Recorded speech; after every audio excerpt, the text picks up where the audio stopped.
අද සාමාන්‍යයෙන් 31 වෙනිදා සියලු දෙනා බලන් ඉන්නවා අද තෙල් මිල මොකක් වෙනවද කියලා. ඒ පිළිබඳව ගත්තොත් දැන් අපි තව සුළු මොහොතකට ඉස්සෙල්ලා තීන්දුව කරා රජය හැටියට මේ මාසේ කිසිදු තෙල් මිලේ වෙනසක් සිදු නොවන බවට. ඒක තමයි පළවෙනි එක. ඒක වෙන්නේ මෙහෙමයි. ඇත්තටම ගත්තොත් මේ යුද්ධය ආරම්භ වුණත් එක්ක මේ තියෙන්නේ ලෝක වෙළඳ පොලේ මිල වෙනස් වීම තිබුණු විදිය මේ අවුරුද්දේ මුල ඉඳගෙන ගිය අවුරුද්දේ ඉඳගෙන තිබිච්ච විදිය තියෙනවා. ඊට පස්සේ මාර්තු මාසේ යුද්ධය පටන් ගත්තත් එක්ක ලෝක වෙළඳ පොලේ මිල විශාල වශයෙන් ඉහළ යනවා. එතන අපි ඩීසල් ගත්තොත් 116කින් වැඩි වෙලා තිබුණා.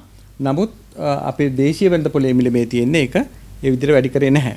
ඉතින් යුද්ධේ දැන් ඉවර වෙලා ගිය මාසේ අපි අවසන් වෙනකොට ඒ කියන්නේ මේ මාසේ මුල පටන් ගන්නකොට ඇත්තටම ඩීසල් ලෝක වෙළඳ පොලේ මිල බැහැලා තිබුණා බැරල් එකක් 123.92 දක්වා.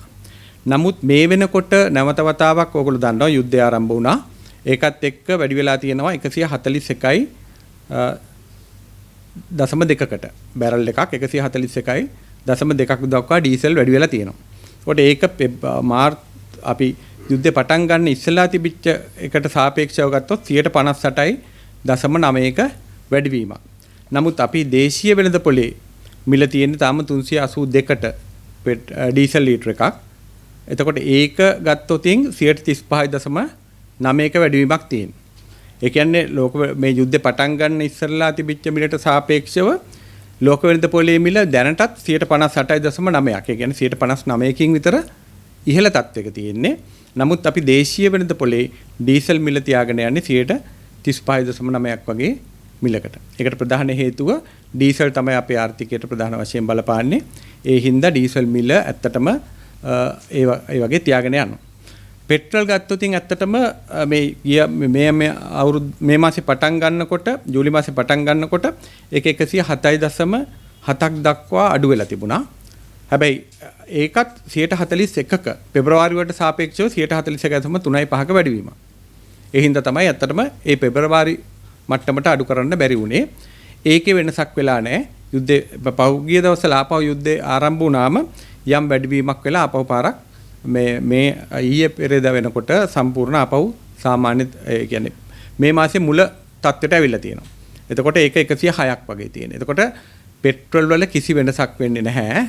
හේතුව ලෝක වෙළඳ පොලේ මිලත් මේ මාසේ පටන් ගන්නකොට තිබිච්ච තත්ත්වෙම තමයි දැනුත් තියෙන්නේ ඇවරේජ් එක. එතකොට ඒකත් ගත්තම 141.35ක පෙබරවාරි වලට සාපේක්ෂව වැඩිවීමක් අපේ දේශීය වෙළඳ පොලේ මිල 141.2ක වැඩිවීමක් තියෙනවා.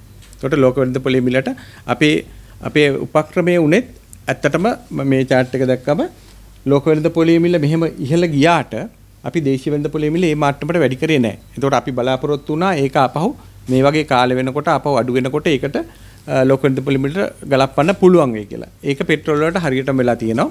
ඩීසල් වල මේ වෙනකොටත් මේ මාසේ මිල අපි ගණනය කරාම අපිට රුපියල් 70.63ක පාඩුවක් ඩීසල් වලින් තියෙනවා. නමුත් ඒක දැන් රජයේ තීන්දුව කරලා තියෙනවා.